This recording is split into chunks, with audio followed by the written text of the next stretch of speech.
Hello guys, నేను కొత్తగా job చూసి వాళ్ళ కోసం కొత్తగా జాబ్ చూసి పెట్టాను. Pickup job. ఇది నార్మల్గా స్విగ్గీ బ్లింకిట్ ఉంటాయి కదా, అట్లాంటిదే. ఇది అట్రాక్టివ్ పే ఇస్తారు. తర్వాత షిఫ్ట్ బేస్డ్ వర్క్ ఉంటుంది అంతా.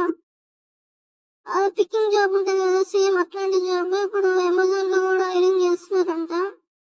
సేమ్ లొకేషన్ కూడా చెప్తున్నాడు. ఇక్కడ మన హైదరాబాద్ లో ముసాపేట్, అదే భరత్ నగర్ లో ఉందంట. నేను డీటెయిల్స్ ఇస్తాను, కాంటాక్ట్ డీటెయిల్స్ ఈ డీటెయిల్స్ ఇస్తాను. అది కాల్ చేసి వాట్సాప్ లో మెసేజ్ చేసి చెక్ చేయండి, మీకు నచ్చితే వెళ్ళండి. Thank you for choosing. Thank you for watching.